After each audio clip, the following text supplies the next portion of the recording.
Sí, entonces vamos ahorita con el tema. Lo que les voy a compartir no es una historia cualquiera, no es una leyenda urbana ni un relato inventado para asustarlos, nada de eso. Sí, porque lo que les van a escuchar es un expediente policial real por declaraciones oficiales y por testimonios de una familia que lo vivió y tal vez aún viva una de las experiencias más aterradoras y registradas en España, ¿sí? Así que vea, si me están escuchando en la oscuridad de su habitación, quizás quieran encender la luz. Ajusten esos audífonos, acomódense y prepárense para sumergirse en un caso incluso que después de décadas sigue dejando más preguntas que respuestas. Bueno, y sin más ni más, vamos a comenzar. Y asistimos al momento en el que la medium entra en trance y es supuestamente poseída por los espíritus. Chus Morán recogió ese momento.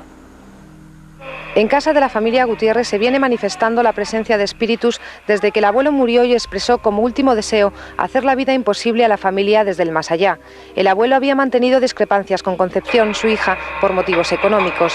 A esta se vino a sumar otra muerte, la de Estefanía, la hija mayor de los Gutiérrez, que falleció el año pasado de forma inexplicable. Según el parte forense, Estefanía murió por asfixia pulmonar de manera súbita y sospechosa. Además, la niña, que contaba 14 años, solía jugar con la ouija, práctica considerada peligrosa para los expertos en parapsicología. Mire, esta historia sucedió en Madrid, en un barrio que se llama Vallecas. Es una familia común, una casa de paredes claras, de fotos familiares y juguetes crucifijos en la pared. Pero algo invisible y oscuro se instaló allí y no quiso nunca marcharse. Mire, objetos que se movían solos, voces sin cuerpo, sombras que parecen más densas que la noche. Y a un cuadro que arde, sí, escuche bien, un cuadro que arde sin que nada alrededor se queme. Esto no es un guión de cine, esto no me lo estoy inventando, es algo único, es una actividad paranormal muy real, documentada, o sea, oficialmente por la policía española, como ya les venía diciendo, ¿sí? Todo comenzó, eso fue como en el año 1991, cuando Estefanía Gutiérrez Lázaro, una joven como de 17 años, decidió junto a unas amigas jugar a la ouija en su instituto. Y no buscan un simple entretenimiento. Querían contactar el espíritu del novio de una de ellas, que ya había fallecido en un accidente de moto. La tabla era improvisada, era un vaso de cristal como puntero, o sea, ¿sí? Como un puntero, y una mezcla de nervios, obviamente, y curiosidad flotando en el aire. Está tronando, petidas, ahí los asusté para que no digan nada. Listo, entonces sí, era una tabla ouija improvisada. Pero en medio de esa sesión, un profesor entró al aula. En ese instante en el que están en esa sección de ouija, el profesor entró al aula y al ver lo que estaban haciendo se acercó muy molesto y golpeó la mesa. El vaso se rompió, liberando, según las chicas, un humo extraño. Estefanía era la primera vez que hacía la tabla ouija. Pues eran 4 chicas en la biblioteca de dirección del colegio. Se cerraron allí y le hicieron. Yo me quedé fuera de la puerta porque yo no quise entrar. Es verdad de que no nos dimos cuenta y entró la profesora y oímos mucho barullo, mucho como discusión. En ese momento encendió la luz porque tenía la luz apagada. Encendió la luz y cogió la tabla y la rompió por la mitad. En ese momento explotó el vaso y salió un humo que fue a mi hermana en la cara. Rompió la tabla la maestra, salió un humo del vaso y el humo fue derecho a mi hija. El testimonio de una amiga que está documentado decía así: después de eso, Estefanía cambió. De verdad se quedaba mirando al vacío, se reía sola, a veces gritaba, como que veía sombras detrás de ella, y que una noche llamó a la amiga llorando porque decía que sentía que alguien estaba dentro de su habitación y que no era humano. Días después comenzó a sufrir unas convulsiones y unos episodios como donde ella quedaba como rígida, como si algo la paralizara, como esas parálisis del sueño, como si se le montara el muerto, como acá decimos pues en Latinoamérica, ¿sí? Los médicos no encontraron pues una causa real como una enfermedad, sino que el 14 de agosto de 1991 Estefanía murió repentinamente y el informe médico decía que era una muerte súbita, sospechosa, y que no había una razón física aparente. Tras el entierro, tras el entierro de Estefanía, la familia intentó volver a su rutina común, pero pues pronto comenzaron esos fenómenos paranormales. La madre Concepción Lázaro fue la primera en notarlo. O sea, golpes secos en la pared, pasos en el pasillo y susurros que parecían salir de habitaciones vacías. Un testimonio por la madre decía que primero pensé así, se los estoy relatando, perdón, los tengo acá tan... Lo siento, sin culpa apagué el monitor. Sí, pero acá los tengo a todos, pero ya aprendí esto. Sí, mire, ahí en el testimonio la madre dice que primero pensó que era, o sea, que era mi cabeza, o sea, que era la cabeza de ella. Pero luego que todos escucharon, o sea, todos los escucharon, esos sonidos extraños. Las puertas se abrían solas, los crucifijos se giraban hacia abajo y que por la noche las niñas gritaban que había una sombra sentada sobre los pies de su cama. En varias ocasiones pues, se relata en los documentos, se relata que las muñecas de las niñas, o sea, de las hijas pequeñas cayeron al suelo, pero no por accidente, sino como que las estaban lanzando contra la pared, como si una mano invisible las arrojara. Allí la familia empezó a dormir con la luz encendida. O sea, el miedo se convirtió como en parte de su rutina. Ahora vamos a hablar sobre cuando llegó la policía. Eso fue el 27 de noviembre de 1992. ¿Sí? Ya estaban agotados y aterrorizados. La familia ya estaba agotadísima de eso. Llamaron a la policía. Sí.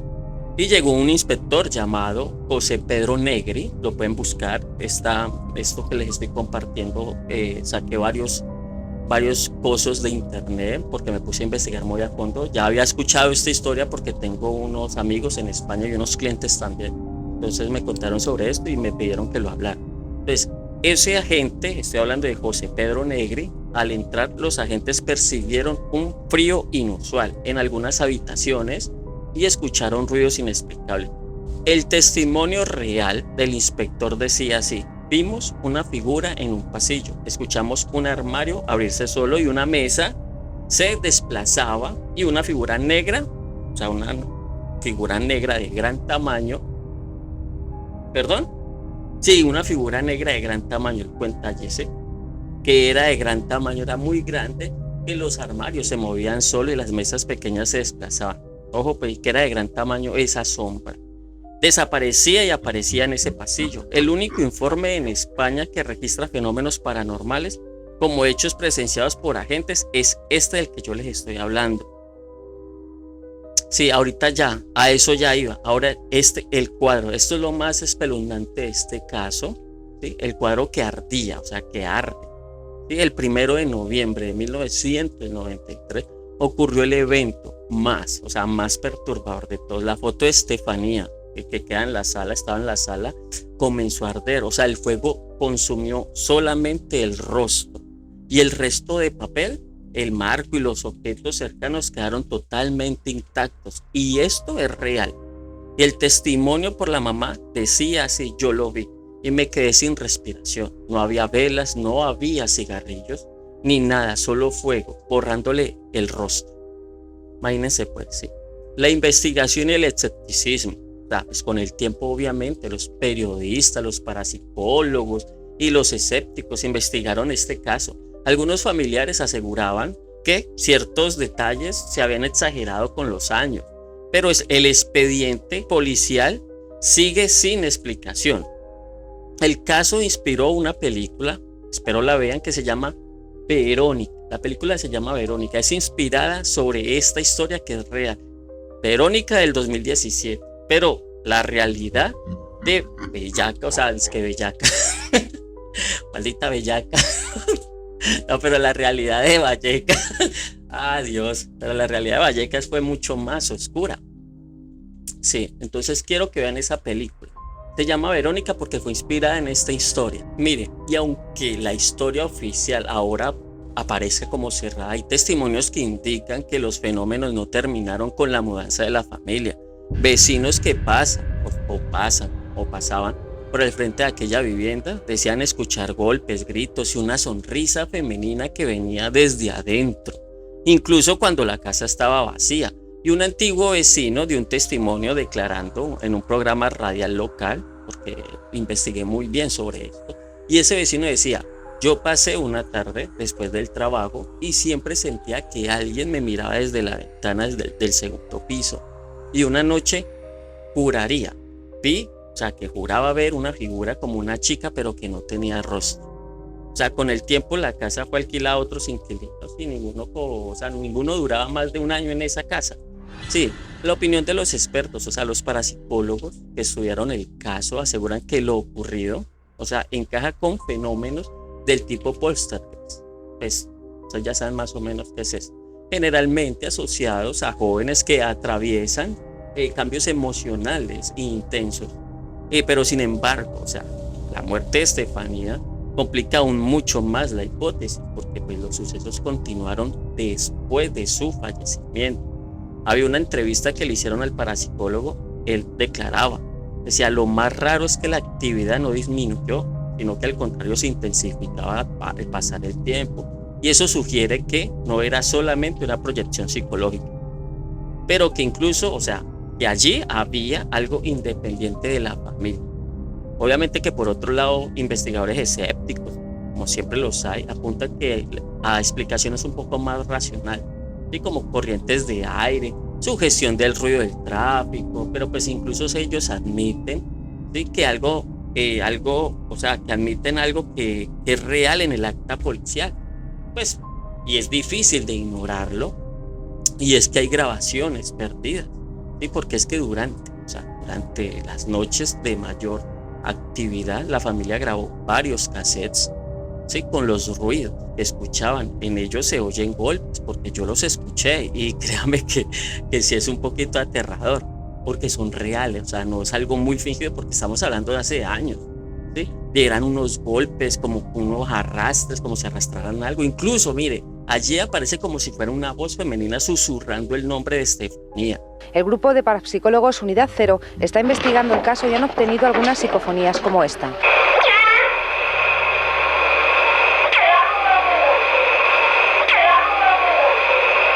Vea, esas cintas fueron entregadas a un investigador independiente. ¿Cómo? Sí, a un investigador independiente, escúchenme bien. Pero desaparecieron misteriosamente como siempre, ¿sí? Antes de que se pudiera hacer un análisis completo. Allí, pues algunos afirman que fueron destruidos como por miedo, ¿sí? Otros creen que alguien no quería que se supiera sobre lo que pasó o lo que contenía eso. Sí, mira, este se le llama, o sea, estos se los pueden encontrar como el expediente Valleca, y es que esto no es solamente un archivo policial, sino es como un recordatorio de que hay historias que se resisten a ser cerradas. Las habitaciones vacías, las risas sin cuerpo, los crucifijos invertidos, son solamente fragmentos de una experiencia que marcó para siempre a los que la pudieron vivir, ¿no? Y quizás mientras te escucha mis palabras en alguna casa, en el pasillo oscuro, una sombra está esperando paciente a ser vista otra vez. Sí, es que el mundo de las sombras existe, el mundo espiritual existe. Hay personas que toman esto muy a la ligera, se burlan de todo lo espiritual. Esto es mucho más grande. Entonces, esto pasó con esa chica, con Estefanía. Sí, vean, después, o sea, años después de estos hechos, o sea, la madre, Concepción Lázaro, concedió una última entrevista a un periodista especializado en sucesos paranormales, ¿sí? La cita se hizo en su casa y fue en plena tarde. El periodista relata que mientras hablaban, una de las puertas se cerró de golpe y que la madre, sin inmutarse, o sea, ya prácticamente le daba igual todo, dijo: no se asuste, esto pasa siempre, a veces son golpes, otras veces son pasos, yo ya vivo con ellos. Así ya estaba relajado, o sea, ya estaba tan sometida a la pobre señora, o sea, ya le tocó. Pues no conozco personas pues que tengan como la valentía de cohabitar con esos entes, pero pues esta mujer ya literalmente en esa entrevista se ve que ella está muy tranquila, pues ya le parecía todo igual. Incluso Concepción aseguró que, aunque el fenómeno había disminuido, nunca desapareció del todo. Dijo que lo más inquietante era un susurro nocturno que parecía decir mamá, en la voz de Estefanía. Ahora, hay un informe no publicado, sí, ahí me puede, ese me lo hicieron llegar hace como una semana, me lo pasaron. Ese informe no publicado es de un investigador privado que afirma haber visto un anexo no incluido en el expediente policial original. Y según ese testimonio, en ese documento se detallaban las observaciones más explícitas, como las sombras que parecían desplazarse contra la luz, cambios bruscos de temperatura de más de 10 grados en segundos y un crucifijo que cayó al suelo delante de los agentes policíacos. Ese supuesto anexo nunca fue confirmado oficialmente, pero algunos piensan que fue destruido para evitar un pánico público y otros creen que nunca existió y que solamente forma parte del mito. Ahora, las vistas no, o sea, como las visitas no anunciadas, ¿sí? Una noche cuentan que la familia escuchó cómo llamaban a la puerta y que al abrir no había nadie. En otras ocasiones vieron una figura oscura al final del pasillo, ya les había dicho sobre esto, que se desvanecía antes de que pudiera como acercarse. Y un antiguo amigo de Estefanía que visitó la casa tiempo después contó, porque están los relatos, ¿sí?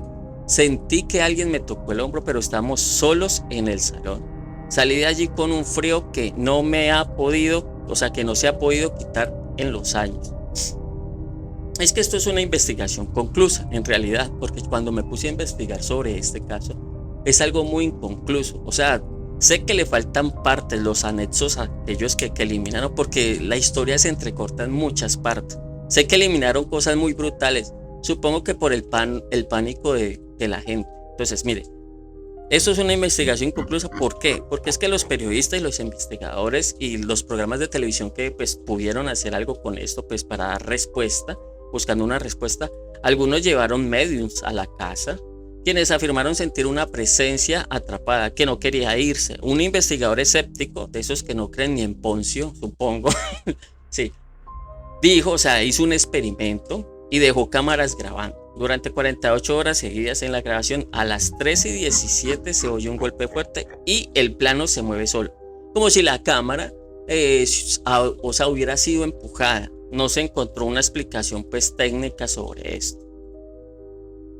Sí, mira, ahorita como cierre definitivo pues para ya cambiar de historia, pero esta historia es mucho más profunda, pues porque es que se entrecorta, toca investigar un poquito más a fondo. Mira, este expediente Vallecas es mucho más que una historia de terror, como es un recordatorio de que lo inexplicable sí existe y que algunos quieren, y aunque algunos quieran creer que ya todo terminó, las paredes de aquella casa siguen ahí. Y quién sabe lo que en este momento se esté escuchando y esté pasando sobre décadas. Algunas, sí. Si alguna vez de pronto los que estén por allá en España caminan por los lados de Vallecas y pueden lograr ver algo, pues sería bueno que nos hicieran llegar esos videos si los tienen, ¿sí? Para nosotros poder mirar, porque tengo unas grabaciones, ahorita las comparto, pero por interno. Sí. Pero porque no puedo hacerlo por acá. En serio, porque es muy brutal, los audios, de pronto me los censuran, entonces no es mejor por interno, ahora se los hago llegar.